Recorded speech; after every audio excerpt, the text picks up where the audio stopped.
कुमार आज आपके लिए लेकर के आया हूँ झारखंड शैक्षणिक अनुसंधान एवं प्रशिक्षण परिषद रांची के द्वारा प्रकाशित किया गया मॉडल क्वेश्चन पेपर, जिसको हम लोग हिंदी में प्रति 10 प्रश्न पत्र कहेंगे। ये जो मॉडल क्वेश्चन पेपर है वो 2024-2025 सत्र का है। इसमें MCQ बेस्ड क्वेश्चन होंगे। मतलब MCQ का अर्थ है बहुवैकल्पिक प्रश्न, मतलब छोटा से छोटा क्वेश्चन होगा जिसमें 4 विकल्प दिए होंगे और चारों विकल्प में से कोई एक विकल्प आपका सही होगा। यहाँ पे नीचे लिखा भी है बहुविकल्प विकल्प आधारित प्रश्न, मतलब 4 विकल्प दिए रहेंगे उत्तर के। ये कक्षा 8 का मॉडल क्वेश्चन पेपर है और सब्जेक्ट है मैथमेटिक्स। इसका फुल मार्क्स है 50, यानी 50 क्वेश्चन होंगे और 50 क्वेश्चन को यदि हल किया जाए तो कुल मिलाकर के 50 अंक प्राप्त होंगे। इसके लिए हमें टाइम दिया जाएगा 1 आवर यानी 1 घंटा। तो इस मॉडल पेपर के अनुसार हमें कौन कौन से निर्देश दिए गए हैं, एक एक इंस्ट्रक्शन को हम लोग पढ़ते हैं, निर्देश को पढ़ते हैं और समझते हैं कि एग्जाम सेंटर में इन करने के बाद हमको सबसे पहले क्या चीज समझ लेना चाहिए, क्वेश्चन को बनाने से पहले क्या करना चाहिए।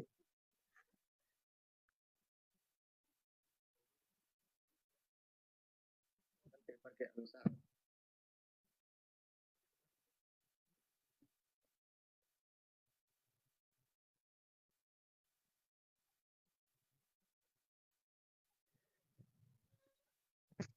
तो चलिए देखते हैं इंस्ट्रक्शन अर्थात निर्देश।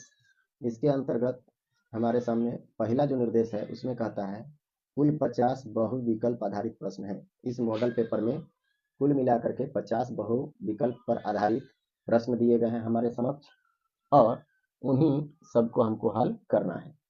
चलिए इसके बाद कहता है अगला इंस्ट्रक्शन में सभी प्रश्नों के उत्तर अनिवार्य हैं, मतलब सबका उत्तर देना आवश्यक है, अनिवार्य है, जरूरी है। प्रत्येक प्रश्न के लिए 1 अंक निर्धारित है। एक सवाल अगर होगा और हम अगर उसको सही बनाते हैं तो 1 अंक हमको दिए जाएंगे। इसके बाद कहता है तीसरा इंस्ट्रक्शन में कि प्रत्येक प्रश्न के 4 विकल्प दिए गए हैं, इनमें से एक विकल्प का चयन कीजिए, यानी सही विकल्प जो होगा उस एक सही विकल्प का हमको चयन करना है। इसके बाद कहता है गलत उत्तर के लिए कोई अंक नहीं काटे जाएंगे, मतलब अगर आप गलत उत्तर देते हैं तो उसके लिए 1 अंक भी आपका नहीं कटने वाला है। तो गलत उत्तर सोच करके और कंफ्यूज होने की जरूरत नहीं है। अब बढ़ते हैं आगे।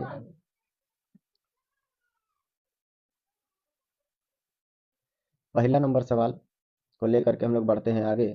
तो पहला नंबर क्वेश्चन में आपका क्या दिया हुआ है समझिएगा। इसमें कहता है 5 का गुणात्मक प्रतिलोम यानी व्युत्क्रम होगा। 5 का आखिर गुणात्मक प्रतिलोम क्या होगा, इसको हमको बताना है। तो ध्यान से समझना है, एकदम आसान सा सवाल है। बस जैसे जैसे बताया जा रहा है वैसे वैसे समझने का प्रयास कीजिएगा, बिल्कुल आपका उत्तर सही होगा। तो पहला क्वेश्चन में जो हमारे पास दिया उसको एक बार फिर से हम पढ़ते हैं। 5 का गुणात्मक प्रतिलोम यानी व्युत्क्रम क्या होगा। उत्तर में आपका ऑप्शन ए में दिया हुआ है -5, बी ऑप्शन में दिया हुआ है -1/5, ऑप्शन सी में है 5/-1 और ऑप्शन डी में दिया हुआ है 1/5। अब यहाँ पे समझना ये है कि आखिर गुणात्मक प्रतिलोम कहते किसको है। तो याद रखिएगा, एक एक बात को समझाते हुए हम आगे बढ़ते हैं।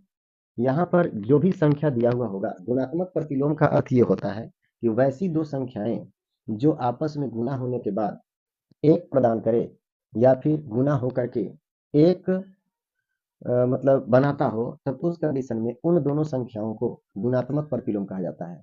जैसे अगर हम बात करें जो यहाँ पे 5 दिया हुआ है, 5 का गुणात्मक प्रतिलोम क्या होगा, तो हमारे दिमाग में ये चलना चाहिए कि 5 में कितना से गुणा करें कि मान 1 आएगा।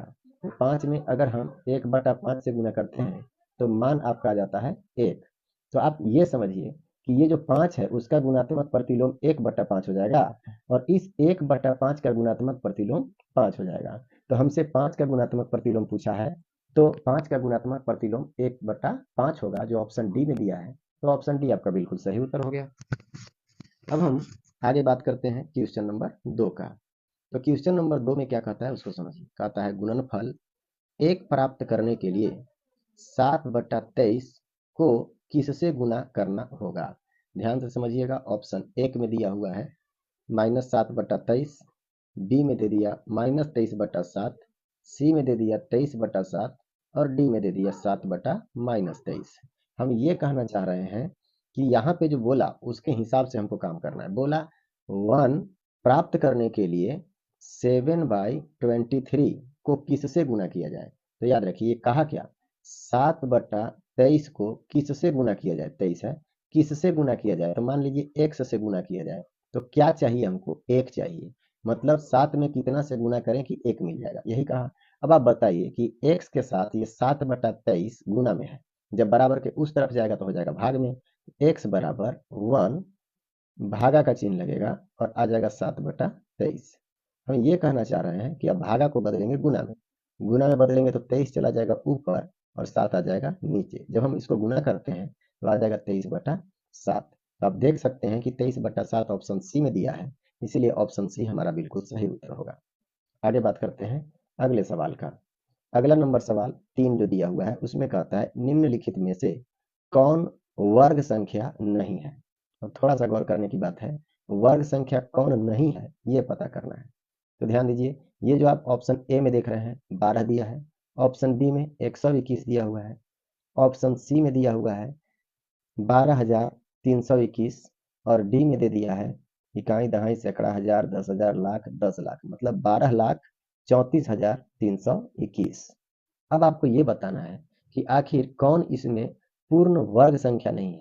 पूर्ण वर्ग संख्या मतलब किसका पूरा पूरा वर्गमूल नहीं निकलता है। तो ये जो ऑप्शन ए है वही हमारा बिल्कुल सही उत्तर होगा, क्योंकि 12 का पूरा पूरा वर्गमूल नहीं निकलता है। 12 का पूरा पूरा वर्गमूल हमारा नहीं निकलता है, इसीलिए हमारा ऑप्शन ए बिल्कुल सही उत्तर हो जाएगा।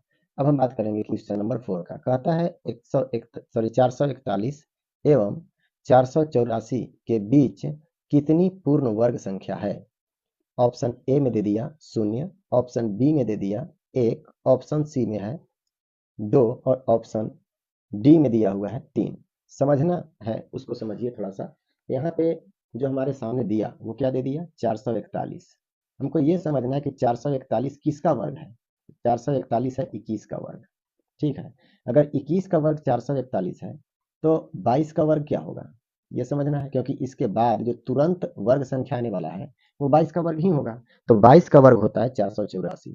कितना होता है 484। अब बताइए कि 21 का स्क्वायर या 21 का वर्ग 441 और 22 का वर्ग 484, तो क्या इसके बीच में भी कोई ऐसी संख्या है जिसका वर्ग करने के बाद इसके बीच वाली संख्या आएगी? कभी नहीं, क्योंकि 21 के बाद तो डायरेक्ट 22 आ गया। तो इस 21 के बाद अगर डायरेक्ट 22 आ जा रहा है तो बीच में तो कोई संख्या पड़ नहीं रहा है। जब कोई संख्या पड़ेगा ही नहीं तो क्या 41 एवं 484 के बीच कितनी पूर्ण वर्ग संख्या है, मतलब कोई पूर्ण वर्ग संख्या होगा क्या? नहीं होगा। जब नहीं हो रहा है तो हमारा ऑप्शन ए जो है 0 यही बिल्कुल सही उत्तर हो जाएगा।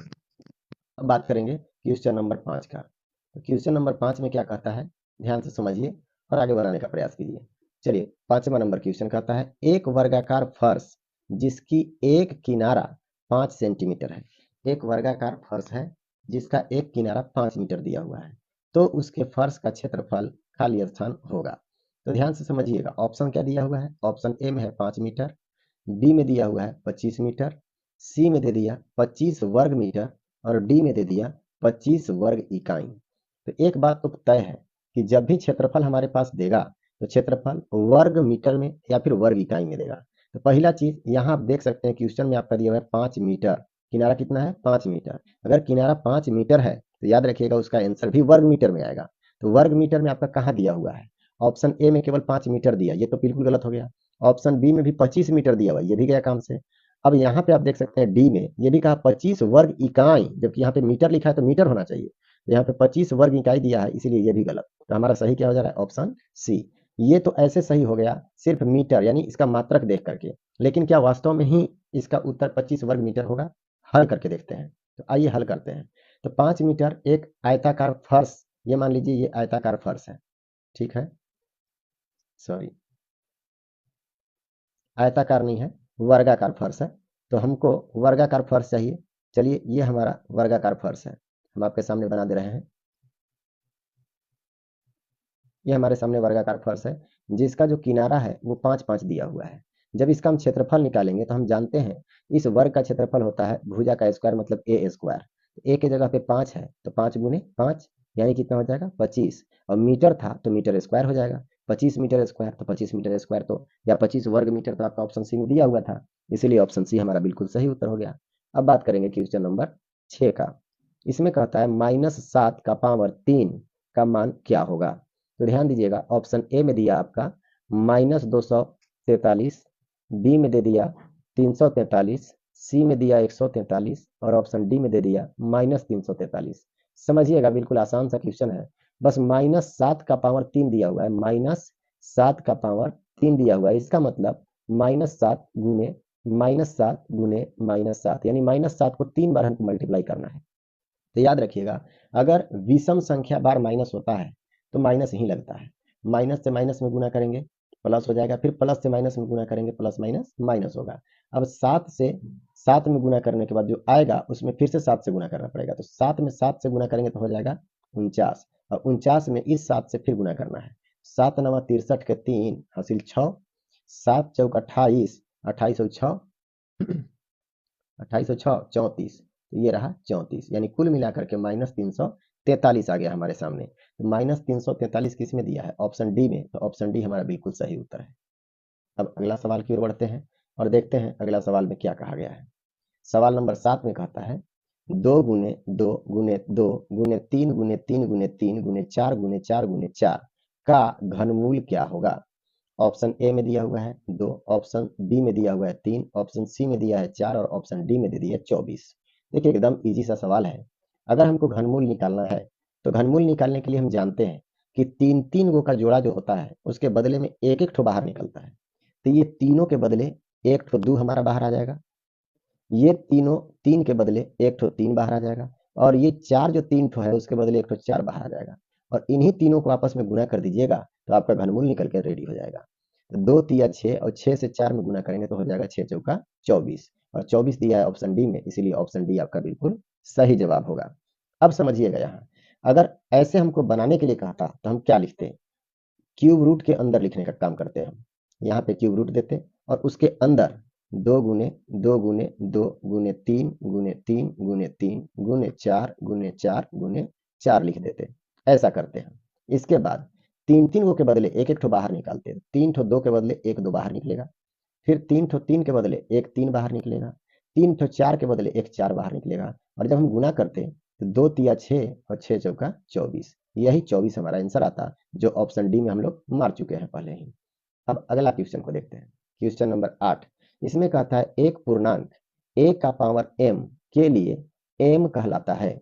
अगर हमारे पास, याद रखिएगा, पहले हम ऑप्शन पढ़ लेते हैं। ऑप्शन ए में दिया हुआ है आधार, बी में दे दिया अचर, सी में दे दिया चर और डी में दे दिया घातांक। तो ध्यान दीजिएगा, यहाँ पे जो a का पावर m दिया हुआ है ना प्यारे, इसमें m जो होता है उसको कहा जाता है घातांक। क्या बोला जाता है, घात, या इसी को बोला जाता है घातांक। घात भी बोलिएगा तो गलत नहीं है, घातांक भी बोलिएगा तो गलत नहीं है। और ये जो a है उसको आप बोलेंगे आधार, जिसको हम बेस भी कहते हैं, तो ये आधार हो जाता है। तो हमसे m के बारे में यहाँ पूछा गया क्वेश्चन में, तो m हमारा घातांक कहलाएगा और घातांक है ऑप्शन डी में, तो ऑप्शन डी हमारा बिल्कुल सही जवाब है। अब आगे बढ़ते हैं और देखते हैं अगले क्वेश्चन को कि अगला क्वेश्चन में हमसे क्या पूछा गया है। क्वेश्चन नंबर 9 कहता है 2/3 का गुणन व्युत्क्रम क्या है, यानी व्युत्क्रम है, गुणन व्युत्क्रम। अभी याद रखिएगा, अभी तुरंत पीछे पढ़े हैं हम लोग, गुणात्मक प्रतिलोम वही है गुणन व्युत्क्रम, सिर्फ नाम चेंज कर दिया है। ऑप्शन ए में दे दिया -2/3, बी में दे दिया 2/3, सी ऑप्शन में दिया हुआ है 3/2 और ऑप्शन डी में दिया है -3/3। तो हम अभी तुरंत आपको बताएं कि अगर हमको 2/3 का गुणन व्युत्क्रम निकालना हो या फिर गुणात्मक प्रतिलोम निकालना हो, बात एक ही है। यानी इस 2/3 में हम कितना से गुना करें कि 1 मिल जाए, तो 3/2 से गुना करेंगे तो हमको मिल जाएगा 1। वो कैसे, 3 से 3 कटेगा, 2 से 2 कटेगा। तो ये जो 2/3 है उसका गुणात्मक या गुणन व्युत्क्रम जो है वो 3/2 होगा और इस 3/2 का गुणात्मक या गुणन व्युत्क्रम जो होगा वो 2/3 होगा। हमसे पूछा किसका है, 2/3 का, तो 2/3 का हमारा हो जाएगा 3/2, तो 3/2 हमारा ऑप्शन सी में दिया गया है, तो ऑप्शन सी हमारा बिल्कुल सही जवाब है। अब बात करते हैं आगे क्वेश्चन नंबर 10 का। इसमें कहता है a का पावर m गुने b का पावर m के बराबर होगा क्या? ऑप्शन ए में दे दिया a प्लस बी का पावर m, बी में दे दिया a प्लस बी का पावर 2m, ऑप्शन सी में दे दिया ए बी का पावर 2m, या ऑप्शन डी में दिया हुआ है ए बी का पावर m। तो चलिए हम बना के समझाते हैं आपको। यहाँ पे क्या है, a का पावर m, a का पावर m इंटू बी का पावर m, ऐसा दिया हुआ है। तो इसका एक नियम है कि यदि a का पावर m हो और b का पावर भी m हो तो a इंटू बी हो जाता है, यानी ए बी बन जाता है, और जो पावर होता है अलग अलग वो दोनों के बदले एक ही पर पावर आ जाता है। तो अगर ऐसा है तो ए बी का पावर m हो गया। ए बी का पावर m है कहाँ? ऑप्शन डी में। तो ऑप्शन डी हमारा बिल्कुल सही उत्तर हो जाएगा। अगर यहाँ पे प्लस होता हम प्लस भी लिख सकते थे। तो प्लस अगर होता यहाँ पे जो a का पावर m है प्लस b का पावर m होता, b का पावर m होता, तो उस कंडीशन में a प्लस b का पावर भी हम m लिख सकते थे। चलिए आगे बात करते हैं अगला क्वेश्चन का। अगला क्वेश्चन में हमसे क्या बोला गया है उसको समझने का प्रयत्न करते हैं। तो सवाल नंबर 11 क्वेश्चन नंबर 11 ध्यान दीजिए। कहता है यदि 4a प्लस b3 बराबर 55 तो a और b के मान क्रमशः हैं। ऑप्शन ए में दे दिया a बराबर 2 और b बराबर 3, ऑप्शन बी में दे दिया a बराबर 2 और b बराबर 1, ऑप्शन सी में दे दिया a बराबर 1 और b बराबर 2, ऑप्शन डी में दे दिया a बराबर 3 और b बराबर 2। समझिएगा, है एकदम आसान, बस बनाना आना चाहिए। यहाँ पे दिया क्या 4a प्लस 3b लिखना चाहिए, तो b3 लिख दिया है। तो ये हो गया 3b बराबर में दिया हुआ है 55। आपको कुछ करने का जरूरत नहीं है। पहला ऑप्शन में जो दिया हुआ है a बराबर 2 और b बराबर 3, इसमें रख करके देखिए कि जोड़ने के बाद 55 कैसे आता, किससे आता है। a के जगह पे अगर हम 2 रखते हैं और b के जगह पर 3 रखते हैं तो आएगा कितना, 4 तिया 12, ये हो जाएगा 12, और यहाँ पे आपका आ जाएगा 3 तिया 9। तो 12 और 9 जोड़ने के बाद क्या 55 आएगा? कदापि नहीं आएगा। तो पहला ऑप्शन आपका हो गया गलत। अब बात करेंगे दूसरा ऑप्शन का। तो दूसरा ऑप्शन में क्या कहता है उसको समझिए। दूसरा ऑप्शन में कहा बी में a बराबर 2 और b बराबर 1। a बराबर हमको 2 लेना है, a बराबर ले लेना है 2 और b बराबर ले लेना है 1। तो अगर हम इसको भी गुना करते हैं तो गुना करने के बाद क्या आएगा वो समझिए। तो अगर हम 4 से गुना करते हैं 2 में तो हो जाएगा 4 दूनी 8, और ये 3 से गुना करते हैं 1 में तो हो जाएगा 3 एकम 3, और जब ये दोनों को हम ऐड करते हैं क्योंकि बीच में ऐड है, दोनों को ऐड करेंगे तो क्या 55 आएगा? ये इससे भी नहीं आ रहा है, तो ये भी ऑप्शन हमारा बिल्कुल गलत हो गया। अब अगला ऑप्शन की ओर बढ़ेंगे हम लोग। तो अगला ऑप्शन में क्या दिया हुआ है उसको समझते हैं। ऑप्शन सी में दिया हुआ है a बराबर 1 और b बराबर 2। a बराबर 1 लेना है और b बराबर 2 लेना है। जब गुना करेंगे तो 4 एकम क्या हो जाएगा 4 प्लस 3 दूनी 6, और 6 और 4 क्या हो जाएगा 10, जबकि है कितना 55। तो ये भी गया काम से। ठीक है, अब समझिए कि ये भी तो आंसर होगा नहीं। अब आगे बात करते हैं ऑप्शन नंबर डी में a बराबर 3 और b बराबर 2। a बराबर 3 लेना है, याद रखिएगा। a बराबर कितना ले लेंगे 3, तो a के जगह पर 3 ले लेते हैं और b के जगह पर 2 ले लेते हैं। जब गुना करेंगे तो 4 तिया 12 और 3 दूनी 6, जब दोनों को ऐड करेंगे तो 12 और 6 कितना हो जा रहा है 18, जबकि दिया हुआ है 55। तो ये ऑप्शन डी भी आपका गलत हो गया। तो अगर हम लोग इस लॉजिक से चल रहे हैं तो ये तो गलत हो जा रहा है, लेकिन एक लॉजिक और है हमारे पास। वो क्या है उसको समझिएगा, थोड़ा सा दिमाग लगाइएगा, एकदम सही होगा, पक्का मैच करेगा, टेंशन लेने की जरूरत नहीं है। एक बार फिर से ध्यान से समझिए, दिया हुआ जो है उसको लिखिए 4a प्लस क्या दिया हुआ है 4a प्लस b3 दिया हुआ है। इसका कहने का अर्थ ये है कि 4a और नीचे अगर हम b3 लिखें और ऐड करें तो आना चाहिए 55। इसका कहने का अर्थ ये है। तो अब सोचिए कि 3 में हम कितना जोड़ेंगे कि 5 आ जाएगा। 3 में कितना जोड़े कि 5 आ जाए। ये a जो है उसके जगह पर हम रख देते हैं 2, तो 3 और 2 कितना हो जाएगा 5।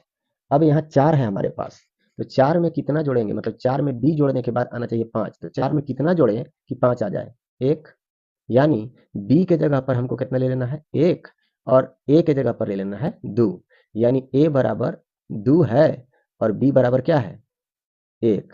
तो देख लीजिए कौन सा ऑप्शन में है, a बराबर 2 और b बराबर 1। ये दिया हुआ है आपका, देखिए ऑप्शन बी में। तो ऑप्शन बी हमारा बिल्कुल सही जवाब होगा। समझ में आया? तो जब हम लोग वहां पे रख रहे थे तो रख करके डायरेक्ट हम लोग नहीं रखे, हम लोग मल्टीप्लाई समझे। हम लोग ये समझे कि जैसे 4a लिखा है तो 4 और a के बीच में गुना का चिन्ह है, जबकि गुना का चिन्ह नहीं था। ये समझ करके चलना है। उम्मीद है समझ में आ गया होगा आपको। अगर समझ में नहीं आया होगा तो फिर से आप कमेंट करिए, उस कमेंट करके फिर से पूछने का प्रयास कीजिए, हम बताएंगे दोबारा अगर समझ में ना आया हो तो। और अगर समझ में आया है या समझ में आ रहा है तो एकदम ध्यान पूर्वक समझते चलिए और बनाते चलिए। कहीं भी कोई समस्या होता है तो पूछने में बिल्कुल हिचकिचाने की जरूरत नहीं है। चलिए तो अब बढ़ते हैं अगले क्वेश्चन की ओर। क्वेश्चन नंबर 12 ध्यान से समझिएगा। कहता है क्वेश्चन नंबर 12 में, यदि 2, 3, 4 एक्स संख्या 6 से विभाज्य हो तो एक्स का मान होगा। पहला ऑप्शन ए में दिया 3, बी में दे दिया 6, सी में दे दिया 9 और डी में दे दिया 5। हमको ये समझना है कि आखिरी एक्स के स्थान पर होगा क्या। आइए इधर समझाते हैं। यहाँ हमारे पास दिया क्या, 2, 3, 4 एक्स, यही दिया हुआ है। और हमसे पूछा कि इस एक्स की जगह पर क्या रख दें कि ये 6 से कट जाए, 6 से विभाज्य हो जाए।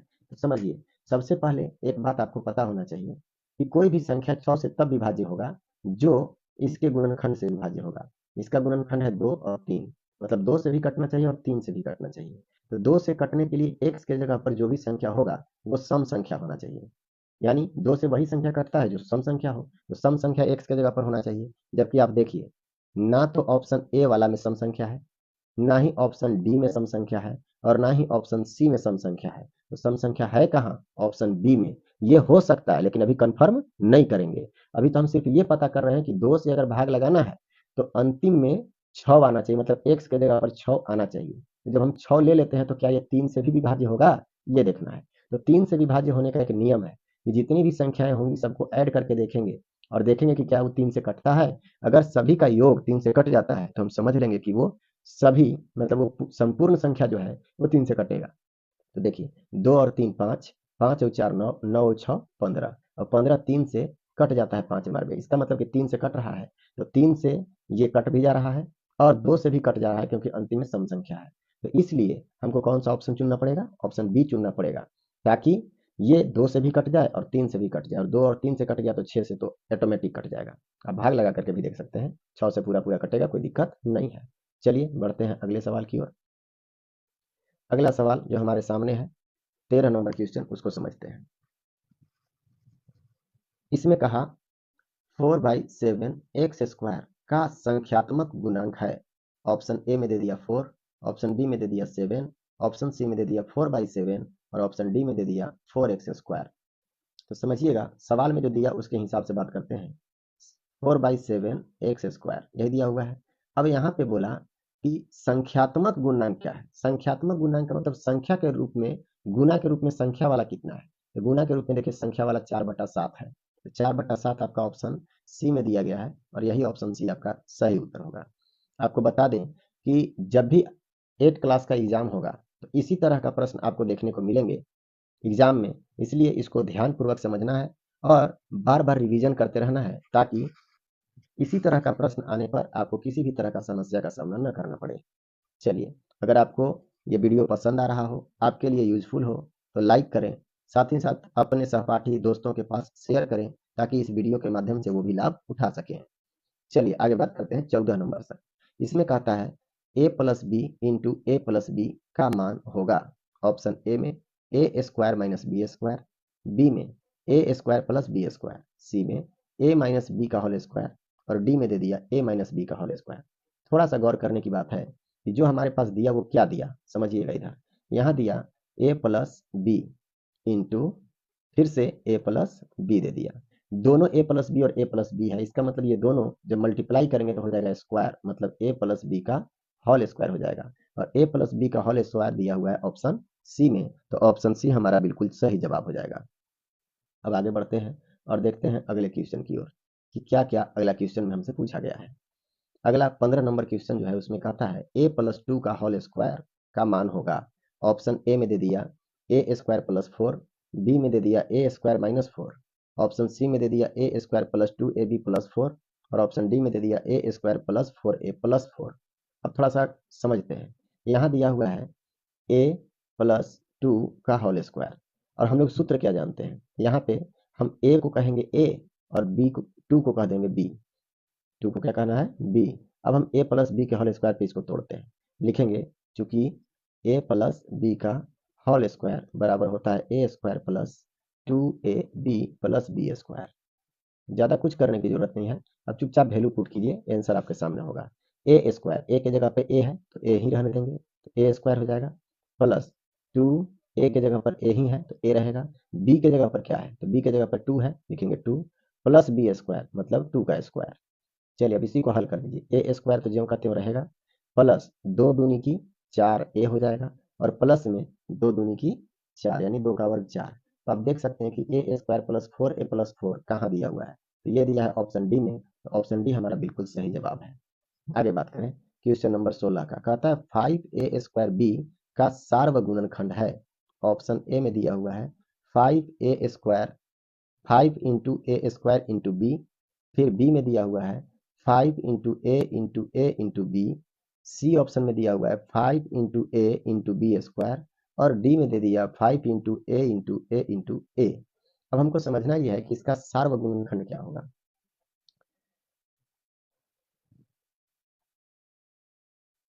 सार्वगुणनखंड मतलब आप ऐसा भी समझ सकते हैं कि इसको तोड़ेंगे तो ये किस तरह का दिखेगा।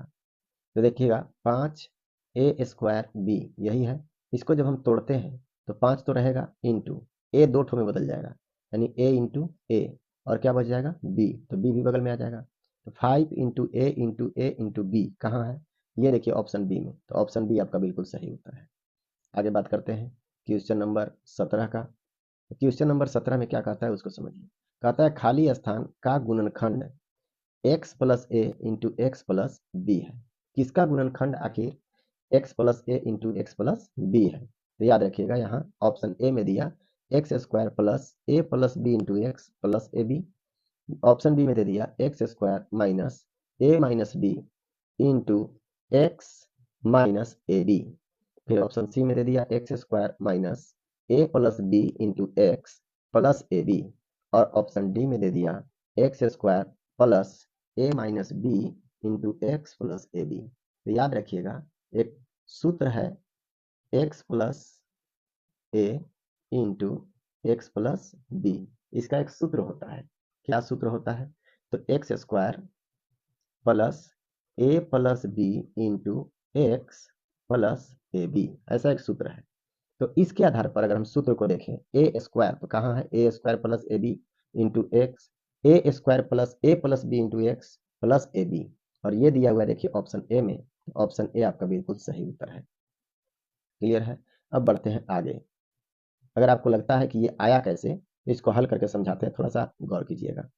दोनों को गुना करेंगे फटाक से, जब दोनों को हम गुना करते हैं तो क्या होगा, इस x से इन दोनों में गुना करेंगे तो x से x में गुना होगा, हो जाएगा एक्स स्क्वायर, फिर ये x b में गुना होगा तो हो जाएगा bx, फिर a से दोनों में गुना करेंगे तो a से x में गुना करेंगे तो प्लस में आ जाएगा ax, और प्लस है तो प्लस लगेगा, a से b में गुना करेंगे तो हो जाएगा ab। अब इसमें से हम बीच वाले में से कॉमन करेंगे क्योंकि आप देख सकते हैं दोनों में x है, तो एक्स स्क्वायर ज्यों का त्यों रहेगा, प्लस बी एक्स और ए एक्स में से x को कॉमन करेंगे तो हमारे पास बच जाएगा b प्लस ए, और इंटू में आ जाएगा x, प्लस में आ जाएगा ए बी। हम ये कहना चाह रहे हैं कि लास्ट में अंततः एक्स स्क्वायर प्लस ए प्लस बी इंटू एक्स और प्लस ए बी मिल जा रहा है, तो ये कहाँ है, ऑप्शन ए में ही तो है, तो ऑप्शन ए हमारा बिल्कुल सही जवाब हो गया। अब बात करते हैं अगले क्वेश्चन को। क्वेश्चन नंबर 18 कहता है एक रैखिक समीकरण के कितने हल हो सकते हैं। ऑप्शन ए में दे दिया 1, बी में दे दिया 2, सी में दिया हुआ है 0 और डी में दे दिया 3।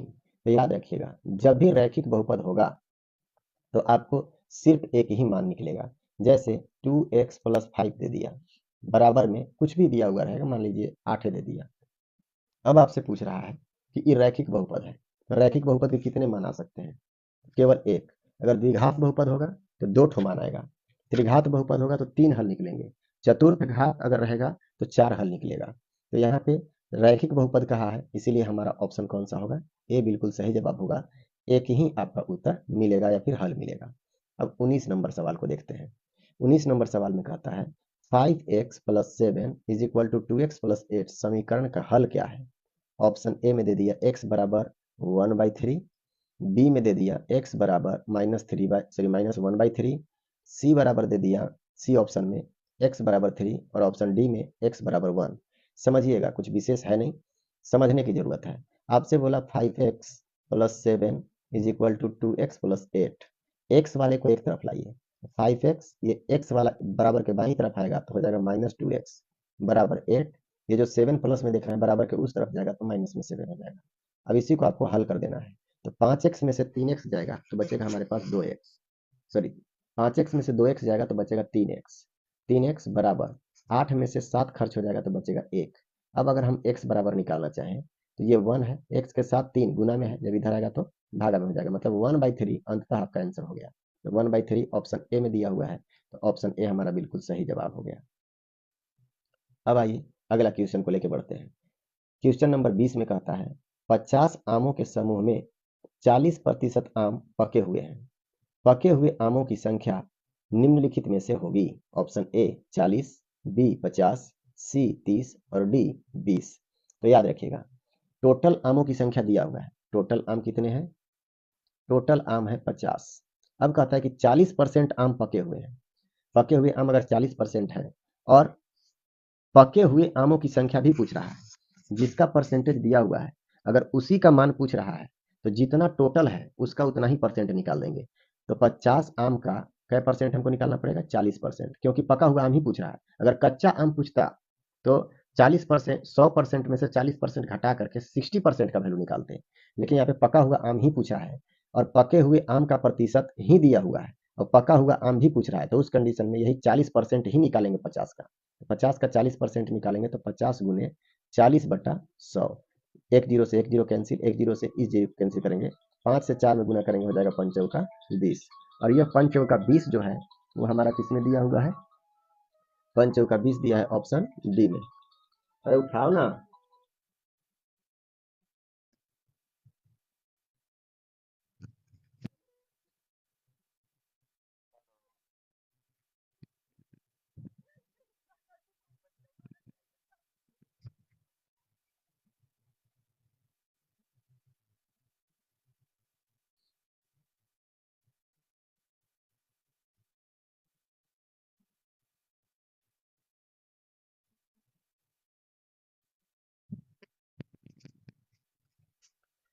ये 20 जो हमारा ऑप्शन डी था वो ऑप्शन डी बिल्कुल सही उत्तर है। चलिए अब बात करते हैं क्वेश्चन नंबर 21 का। 21 नंबर क्वेश्चन में कहता है बटा प्रतिशत वस्तु के खाली स्थान पर परिकलित किया जाता है। बटा प्रतिशत जो है वस्तु के खाली स्थान पर परिकलित किया जाता है। ऑप्शन ए में दिया विक्रय मूल्य, ऑप्शन बी में दे दिया क्रय मूल्य, ऑप्शन सी में दे दिया अंकित मूल्य, या ऑप्शन डी में अतिरिक्त व्यय। आपको समझना यह है कि आखिर बटा प्रतिशत किस पर दिया जाता है, क्रय मूल्य पर या विक्रय मूल्य पर? तो याद रखिएगा, बटा जब भी दिया जाता है तो अंकित मूल्य पर दिया जाता है, छूट अंकित मूल्य पर दिया जाता है। तो अंकित मूल्य आपके पास कहाँ है? ऑप्शन सी में। कहने का अर्थ यह है कि जो भी मूल्य किताब पर, कॉपी पर या किसी भी वस्तु पर छपा हुआ होता है, एमआरपी जिसको हम कहते हैं, ये एमआरपी जो होता है उस एमआरपी पर ही हमको क्या दिया जाता है? छूट दिया जाता है, बट्टा दिया जाता है। ठीक है, इसीलिए ऑप्शन सी हमारा बिल्कुल सही उत्तर होगा। अब बात करेंगे क्वेश्चन नंबर 22 का। आइए 22 नंबर क्वेश्चन को देखते हैं। इसमें कहा x by y is equal to के में के को कहते हैं क्या? तो ध्यान दीजिएगा, यहाँ पे जो क्वेश्चन बोला कि एक्स बटा वाई बराबर के है तो के को क्या कहते हैं? तो ध्यान दीजिएगा, ऑप्शन ए में कहा गुणांक, बी में कहा भागफल, सी में कहा स्थिरांक, या डी में कह दिया इनमें से कोई नहीं। तो यहाँ पे जो बोला गया है उसको ध्यान से समझिएगा। अगर हम x में y से भाग करते हैं तो भाग करने के बाद जो मिलता है वही हमारा k होता है, यानी ये क्या कहला रहा है? भागफल कहलाएगा। तो भागफल हमारे पास कौन सा है? ऑप्शन बी में। तो ऑप्शन बी हमारा बिल्कुल सही जवाब होगा। आगे बात करते हैं क्वेश्चन नंबर 23 यानी 23। कहता है यदि x और y दोनों प्रतिलोम अनुपात में हो तो x और y दोनों प्रतिलोम अनुपात में है, तब उस कंडीशन में क्या होगा? ऑप्शन ए में क्या कहता है उसको सुनिए। ऑप्शन ए में कहा x बराबर के वाई, बी में कहा x बराबर y बाई के, सी में कह दिया एक्स वाई बराबर के, और डी में कह दिया एक्स बाई वाई बराबर। चलिए क्वेश्चन नंबर 24 में आइए। कहता है यदि किसी चतुर्भुज की के 3 कोनों में से प्रत्येक कोण 90 डिग्री के बराबर हैं, तो चौथे कोण का मान क्या होगा? ऑप्शन ए में दे दिया 180 डिग्री, बी में दे दिया 135 डिग्री, ऑप्शन सी में दे दिया 45 डिग्री, और ऑप्शन डी में दे दिया 90 डिग्री। तो थोड़ा सा गौर करेंगे। यहाँ पे कहा क्या?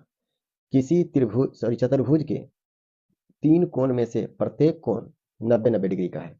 मतलब 3 को कोण है और तीनों 90-90 डिग्री का है। तब आपसे पूछता है कि चौथा कोण क्या होगा? तो जब तीनों के तीनों 90-90 है ये है, और 9 या 27 270 डिग्री हो ही गया, चौथा जो कोण होगा वो 90 होगा, तभी तो जोड़ करके 360 डिग्री होगा। तो कहने का अर्थ ये है कि जो चौथा कोण होगा वो भी आपका 90 डिग्री ही होगा, और ये ऑप्शन डी में दिया है, तो ऑप्शन डी हमारा बिल्कुल सही उत्तर हो जाएगा। आगे बात करते हैं। क्वेश्चन नंबर 25, इसमें कहता है निम्न में से किस चतुर्भुज के लिए विकर्ण बराबर होते हैं? किस चतुर्भुज का विकर्ण बराबर होता है? ऑप्शन ए में कहा समलंब, बी में कहा समचतुर्भुज, सी में कहा समांतर चतुर्भुज, या डी में कह दिया आयत। तो याद रखिएगा, आयत जो होता है उसके विकर्ण आपस में बराबर होते हैं, समलंब के विकर्ण बराबर नहीं होते, समचतुर्भुज के विकर्ण भी बराबर नहीं होते, और समांतर चतुर्भुज के भी विकर्ण बराबर नहीं होते। आगे बात करते हैं सवाल नंबर 26 का।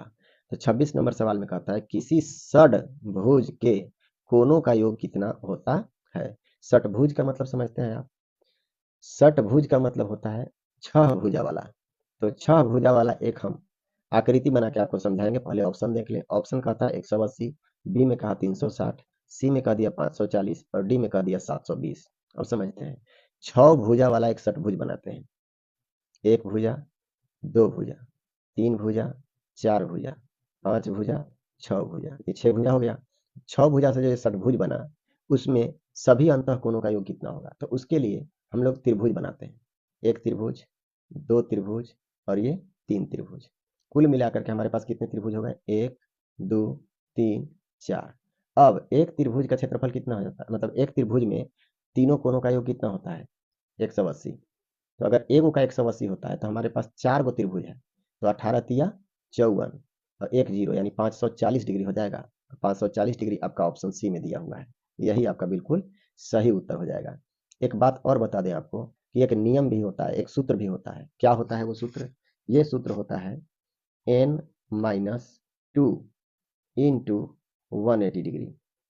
ये आपका सूत्र होता है। चाहे वो कितना भी भुजा वाला बहुभुज हो, अंतः कोणों का योग ज्ञात करने का एक नियम है, ये सूत्र है। जहाँ पे n जो है वो भुजाओं की संख्या है, तो n अगर भुजाओं की संख्या हम 6 मान लेते हैं, तो 6 में से 2 खर्च कितना हो जाएगा? 4, और 4 से जब 180 में गुना कीजिएगा तो आ जाएगा 540, जो आपका ऑप्शन सी में दिया हुआ है। अब बात करते हैं क्वेश्चन नंबर 27 यानी 27 का। कहता है निम्न में से किस से एक बहुफलकी नहीं बनेगा? मतलब किससे एक बहुफलक नहीं बनेगा? ऑप्शन ए में क्या कहा? 3 त्रिभुज, बी में कह दिया 2 त्रिभुज और 3 समांतर चतुर्भुज, सी में कह दिया 8 त्रिभुज, और डी में कह दिया एक पंचभुज और 5 त्रिभुज। किससे बहुफलकी नहीं बनेगा, ये हमको पता करना है, किससे नहीं बनेगा। तो याद रखिएगा, सिंपल सी बात है कि अगर हमारे सामने 3 ठो त्रिभुज दिया हुआ रहे, तो 3 त्रिभुज से कभी भी बहुफलक नहीं बन सकता। ऑप्शन ए आपका बिल्कुल सही उत्तर है। 3 गो अगर त्रिभुज रहेगा ना, तो किसी भी कीमत पर आप चाहिएगा कि एक बहुफलक का निर्माण कर ले, तो कभी संभव नहीं है। अगर समांतर चतुर्भुज 3 गो है और 2 ठो त्रिभुज है, तो ये जानते हैं क्या बनता है? क्या बोलते हैं इसको? आयत, या फिर समांतर चतुर्भुज से संबंधित प्रिज्म का निर्माण होगा, जिसके दोनों छोरों पर त्रिभुज होंगे और चारों मतलब तीनों तरफ से आपका समांतर चतुर्भुज होगा। तो ये तो बन सकता है।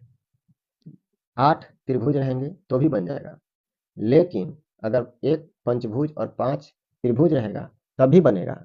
लेकिन 3 त्रिभुज मिल करके और कभी भी बहुफलक नहीं बना सकते या बहुभुज नहीं बना सकते। चलिए आगे बात करते हैं। क्वेश्चन नंबर 28 यानी 28 कहता है किस त्रिविमीय आकार में शीर्ष नहीं होता है? किसमें शीर्ष नहीं होता? Option A pyramid, B prism, C शंकु, या डी गोला। तो याद रखिएगा, आप पिरामिड देखे होंगे जिस प्रकार से अभी हम आपको बना करके समझाते हैं।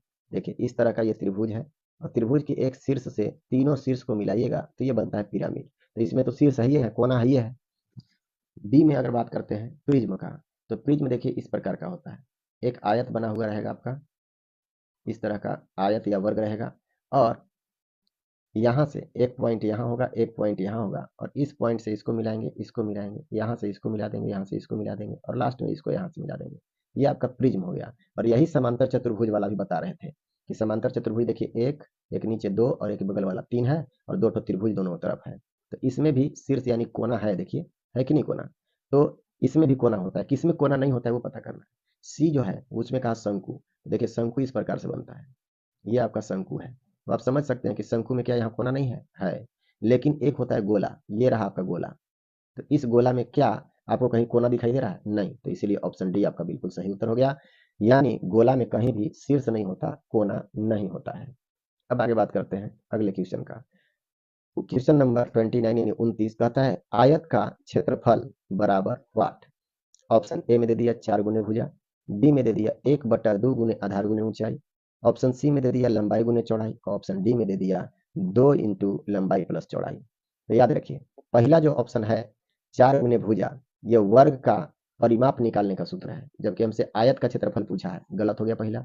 बी में कह दिया 1/2 गुने आधार गुने ऊंचाई, ये त्रिभुज का समकोण त्रिभुज का क्षेत्रफल होता है, जबकि हमको आयत का क्षेत्रफल चाहिए, ये भी गलत। ऑप्शन सी लंबाई गुने चौड़ाई, यही है आयत का क्षेत्रफल, लंबाई गुने चौड़ाई।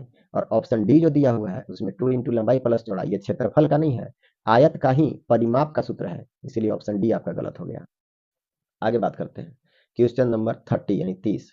वर्ग की एक भुजा की लंबाई 25 सेंटीमीटर है, तो इसका परिमाप क्या होगा? ऑप्शन ए में दिया 625 वर्ग सेंटीमीटर, बी में दे दिया 100 वर्ग सेमी, सी में दे दिया 5 सेमी, और डी में दे दिया 100 सेमी। कुछ करने की जरूरत नहीं है, बस थोड़ा सा समझने का जरूरत है। याद रखिएगा वर्ग की भुजा की लंबाई दे दिया, यानी ए बराबर आपको दे दिया, कितना दिया? 25 सेंटीमीटर। और आपसे पूछा इसका परिमाप, तो वर्ग का परिमाप होता है 4 इंटू ए, मतलब 4 गुने भुजा, 4 गुने ए की जगह पर 25, जब 25 से 4 में गुना करेंगे तो हो जाएगा 100, और 100 सेंटीमीटर जो होगा वही हमारा परिमाप हो गया। तो 100 सेंटीमीटर ऑप्शन डी में दिया है, इसीलिए ऑप्शन डी हमारा बिल्कुल सही जवाब है। अब बात करते हैं क्वेश्चन नंबर 31 यानी 31 का। तो 31 नंबर सवाल जो है उसमें अगर हम बात करें तो लिखा है वैसी आकृति जिसकी 3 विमाएं होती हैं कैसी आकृतियां कहलाती हैं? पहला द्विविमीय, बी त्रिविमीय, सी उपरोक्त दोनों, या डी इनमें से कोई नहीं। तो आपका जो सही उत्तर है वो यहाँ पे जैसा कहा है उसके अनुसार वैसी आकृतियां जिनकी 3 विमाएं होती हैं वो त्रिविमीय आकृति कहलाती हैं। तो ऑप्शन बी हमारा बिल्कुल सही जवाब है। अब अगले सवाल को लेकर आगे बढ़ते हैं। सवाल नंबर 32 यानी 32। एक्स भुज या एक्स भुजा वाले घन का पृष्ठीय क्षेत्रफल होगा। मतलब एक्स भुजा वाले अगर कोई घन है तो उसका पृष्ठीय क्षेत्रफल क्या होगा? ऑप्शन ए में दे दिया 4a² 4x², बी में दे दिया 6x², फिर कहता है सी में x² और डी में 61। ध्यान दीजिए यहाँ पे बोला एक्स भुजा वाले घन, घन का मतलब क्या? जिसके फलकें कितनी होती हैं? 6, 6 फलक होती हैं। जैसे आप देख सकते हैं ये आपके सामने हम घन बना रहे हैं, ये आपका घन है, इसके कितने फलक हैं? 6 फलक हैं। और एक फलक जो है वो वर्गाकार है, तो अगर एक फलक वर्गाकार है तो एक फलक का क्षेत्रफल क्या हो जाएगा? x², क्योंकि भुजा आपका x दिया हुआ है तो x², और x² जब एगो का है एक फलक का तो 6 फलक का कितना हो जाएगा? 6x² हो जाएगा। 6x² देख लीजिए ना कहाँ दिया हुआ है, ऑप्शन बी में। ऑप्शन बी आपका बिल्कुल सही जवाब हो गया। अब बात करेंगे 33 नंबर क्वेश्चन यानी 33 नंबर क्वेश्चन का। इसमें कहता है आंकड़े 9, 8, 4, 5, 2, 1, 6, 4, 8, 10, 12, 15, 4, 3 का परिसर है। ये परिसर क्या होता है? तो परिसर याद रखिएगा कोई भी आंकड़ा हमारे पास दिया हुआ हो तो सबसे बड़ी सीमा में से, मतलब सबसे बड़ा जो मान होगा उसमें से सबसे छोटे मान को घटा दिया जाएगा तो हमारा निकल जाता है परिसर। तो ऑप्शन ए में दे दिया 15, बी में दिया 14, सी में दे दिया 12 और डी में दे दिया 10। तो हम देखते हैं कि कौन सा ऑप्शन सही है। तो सबसे पहली बात कि परिसर निकालने के लिए हमको करना क्या पड़ता है, तो ध्यान से समझिएगा। परिसर निकालने के लिए अगर हमको परिसर निकालना होगा तो परिसर बराबर होता है उच्च सीमा उच्च सीमा माइनस निम्न सीमा। निम्न सीमा, तो ध्यान दीजिए उच्च सीमा कौन सा है, सबसे बड़ा कौन सा है, तो सबसे बड़ा यहाँ पे देख सकते हैं 15 है, 15 माइनस सबसे छोटा कौन है, सबसे निम्न सीमा कौन सा है, तो याद रखिएगा 1 है सबसे छोटा, तो यहाँ पे 1 को माइनस कर देंगे, मिलेगा हमारे पास क्या 14 यानी 14, और 14 ऑप्शन बी में दिया गया है, इसलिए ऑप्शन बी आपका बिल्कुल सही जवाब है। अब बात ये उठता है कि इस पर आधारित और किस तरह के सवाल पूछे जा सकते हैं, तो इस पर आधारित और अगर सवाल पूछेगा तो माध्य निकालने के लिए कहेगा, तो माध्य निकालने के लिए जितनी संख्याएं हैं सबको जोड़ करके और संख्याओं की संख्या जितनी है उससे भाग कर देंगे, तो वो निकल जाएगा माध्य। और माध्यिका निकालने के लिए कहेगा या फिर माध्यक निकालने के लिए कहेगा, तो आपको ज़्यादा विशेष कुछ करने की जरूरत नहीं है, पहले इन्हीं आंकड़ों को आरोही क्रम या अवरोही क्रम में सजाएंगे और जो सबसे बीच में आ जाएगा वही आपका माध्यक या माध्यिका कहलाएगा। अब बढ़े अगले सवाल की ओर। अगला सवाल 34 यानी 34। इसमें कहा एक्स अक्ष से 3 इकाई की दूरी पर वाई अक्ष से 6 इकाई की दूरी पर स्थित बिंदु के निर्देशांक हैं क्या, ऑप्शन ए 0 3, बी 6 0, सी 3 6 या डी 6 3। देखिए आपको हम डायग्राम बना के समझाते हैं। मान लीजिए यही हमारे पास क्या है, एक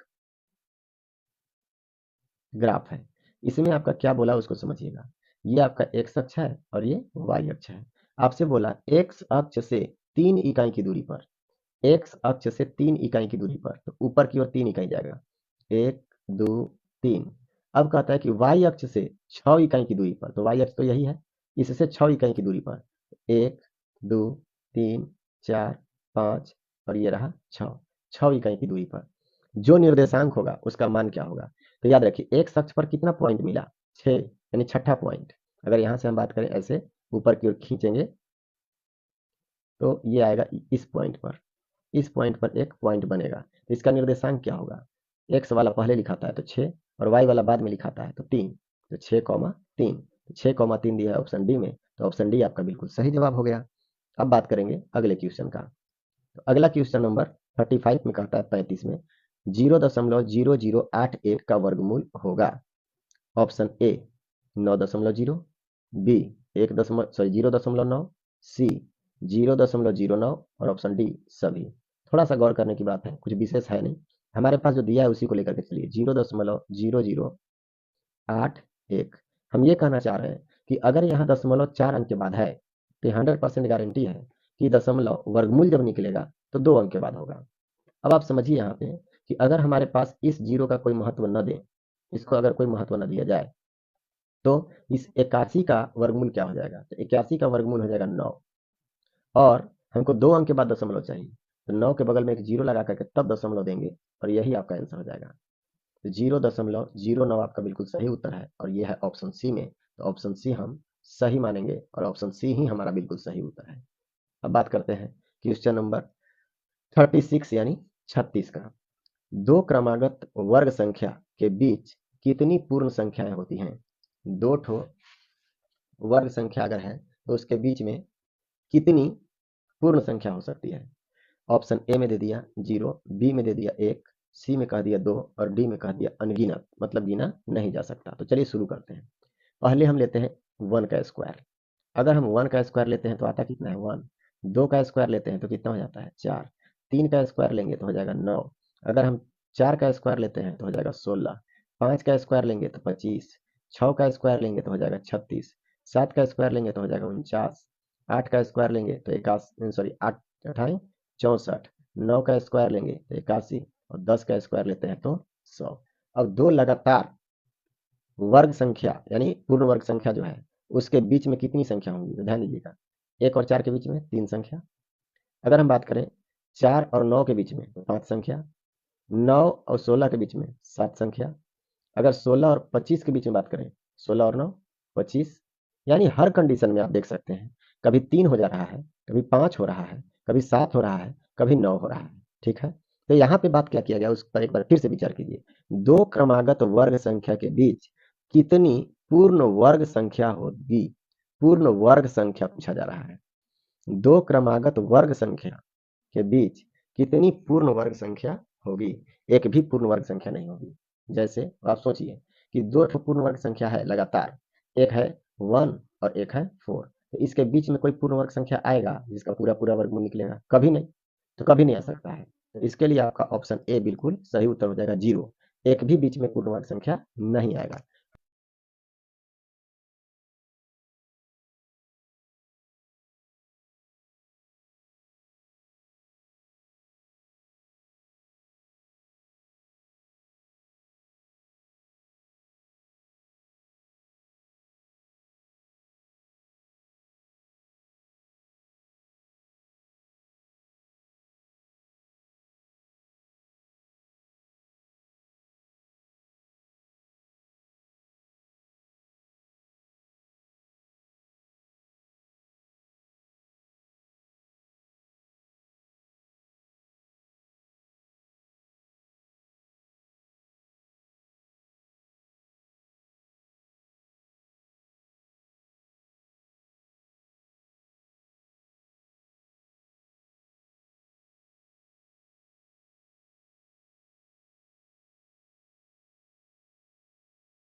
हाँ, तो ध्यान देंगे।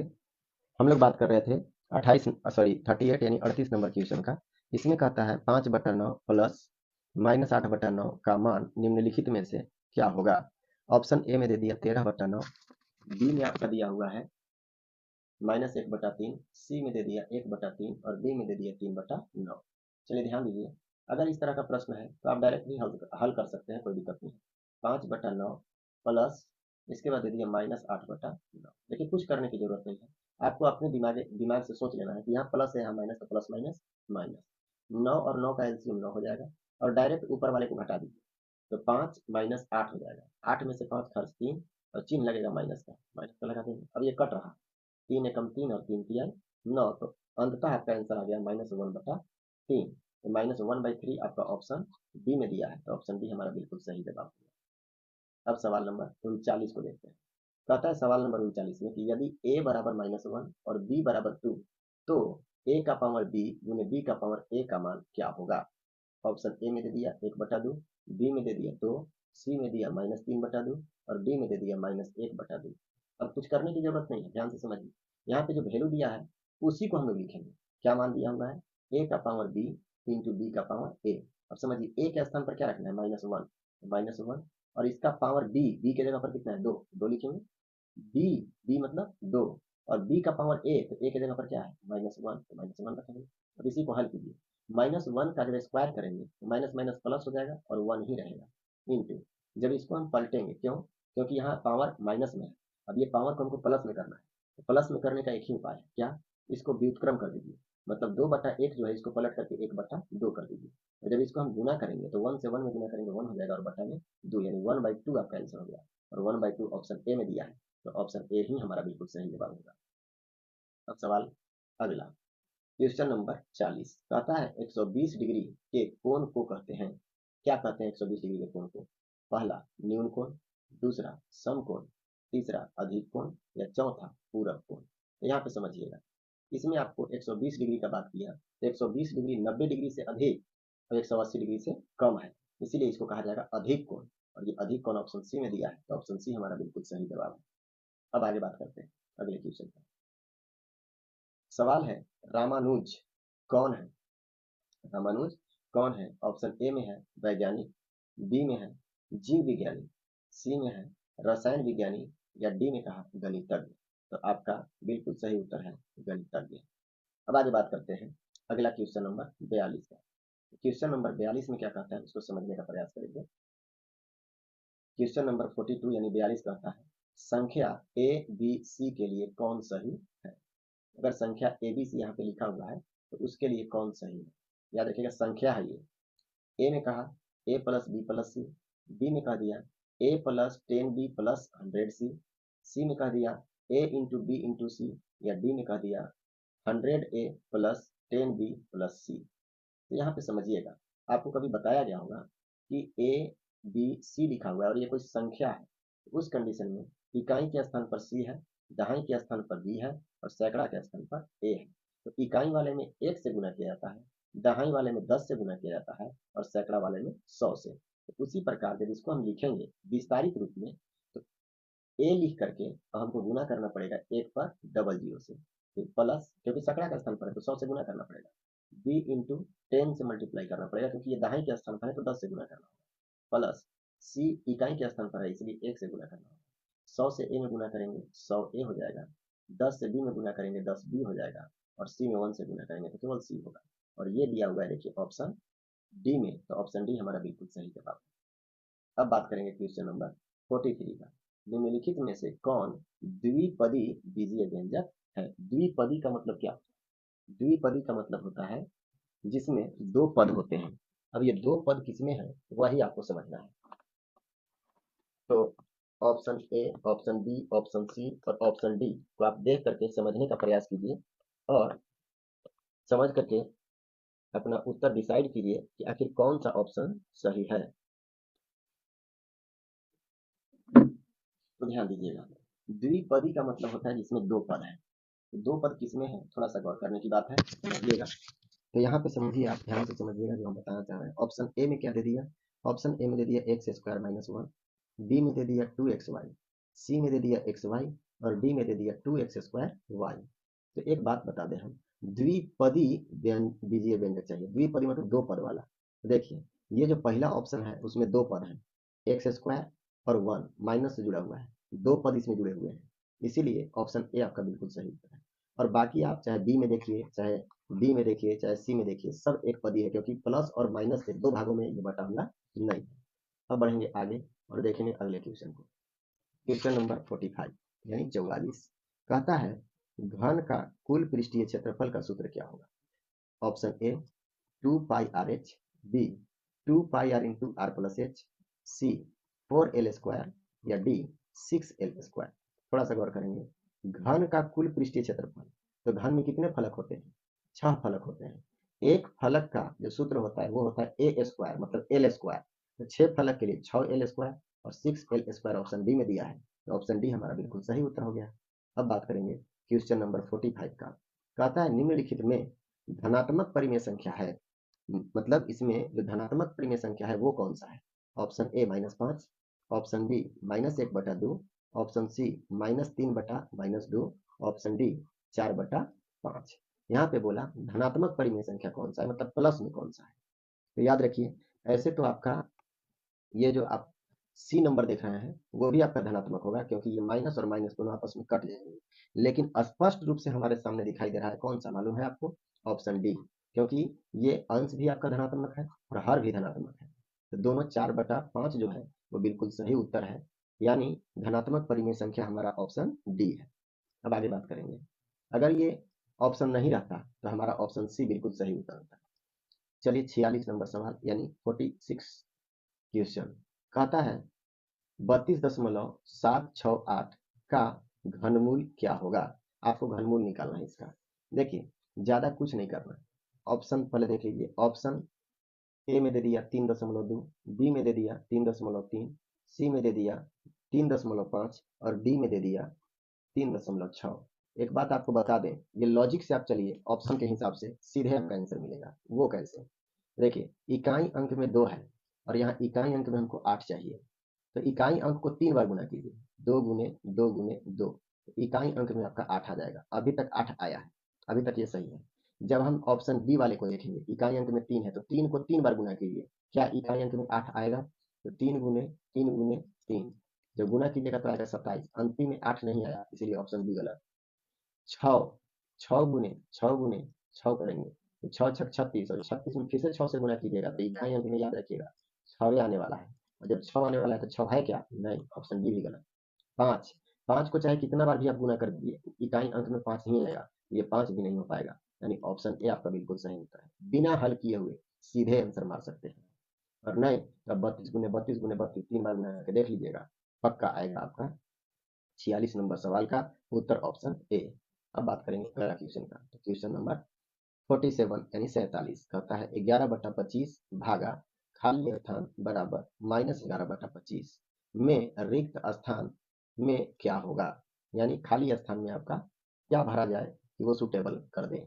तो याद रखिएगा, इसके लिए ज़्यादा कुछ करने की ज़रूरत नहीं है, जो ऑप्शन दिया है उसके हिसाब से करिए। ऑप्शन ए में दे दिया -3/4, बी में दे दिया 3/4, सी में दे दिया 5/8 और डी में दे दिया -5/8। अब हमको करना क्या है उसको समझिए, कुछ विशेष नहीं करना है। यहाँ पे जो 11/25 दिया हुआ है, इसमें हमको भागा करना है कितना से? तो देखिए, क्या -3/4 से भाग करने पर -11/25 आएगा?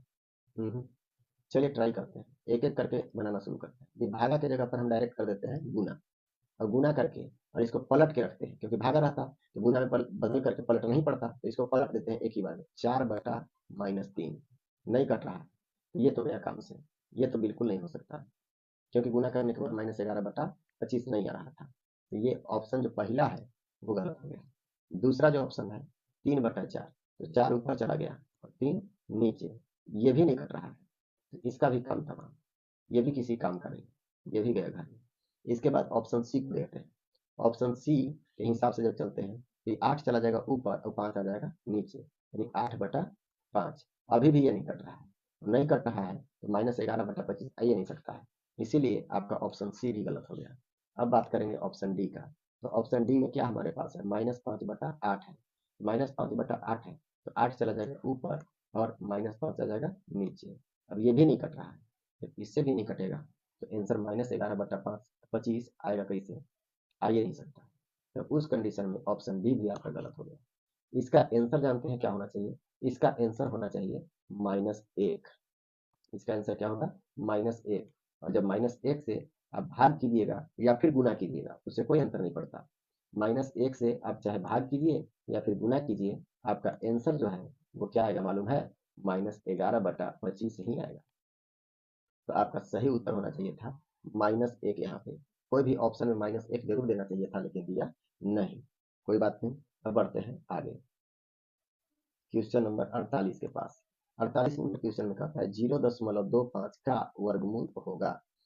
ऑप्शन ए 5, बी 5.0, सी 0.5 और डी 0.25।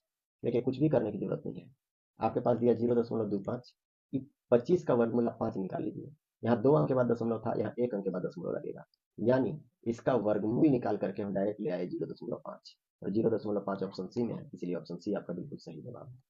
अब बात करेंगे 49 नंबर सवाल यानी 49। यदि 2 का पावर x+3 बराबर 2 है तो x का मान होगा क्या? ए में दिया हुआ है 4, बी में दे दिया 8, सी में दे दिया 3 और डी में दे दिया -2। अब समझिएगा, यहाँ पे जो दिया उसके हिसाब से हम हल करके समझाते हैं आपको। 2 का पावर x+3 यही दिया हुआ है और बराबर में दिया हुआ है 2, तो यहाँ 2 का पावर कितना है? कुछ नहीं है, तो 1 है। अब देखिए, आधार अगर सेम हो, दोनों का आधार देखिए एक बराबर है, दोनों का आधार सेम है, यहाँ भी 2 है, यहाँ भी 2 है, तो अगर आधार सेम हो तो पावर बराबर हो जाता है। तो यानी पावर को अगर बराबर करेंगे तो x+3 बराबर 1 हो जाएगा। अगर हम x बराबर निकालना चाहें तो 1, और ये जो 3 प्लस में है बराबर के उस तरफ जाएगा तो माइनस में हो जाएगा, जब घटाएंगे तो आ जाएगा -2। तो -2 आपका ऑप्शन डी में दिया है, तो ऑप्शन डी बिल्कुल सही जवाब हो गया। क्लियर? अब आगे बात करते हैं इस मॉडल पेपर या मॉडल सेट का अंतिम क्वेश्चन नंबर 50, इसमें कहता है निम्न में कौन 3D आकृति का उदाहरण है, मतलब त्रिविमीय आकृति का उदाहरण है। ए में कहा गोला, बी में कहा वर्ग, सी में कहा आयत और डी में कहा दिया त्रिभुज। तो इसका सही जवाब है ऑप्शन ए यानी गोला। इसी के साथ आपका ये मॉडल पेपर जो 8वीं कक्षा का जैक बोर्ड के द्वारा प्रकाशित किया गया सत्र 2024-25 का था, उसका संपूर्ण हल हम लोग आज क्लियर किए। अगर आपको इसी तरह का और वीडियो देखना है तो एक YouTube channel star coaching centre Jammu में है और एक फेसबुक पेज भी है स्टार कोचिंग सेंटर जम्मू में, उस पर भी जाकर के इसी तरह के महत्वपूर्ण वीडियो को आप देख सकते हैं, साथ ही साथ शेयर कर सकते हैं दोस्तों के पास और समझ सकते हैं। तो आज का क्लास हम यहीं समाप्त करते हैं, अगले दिन फिर मिलेंगे।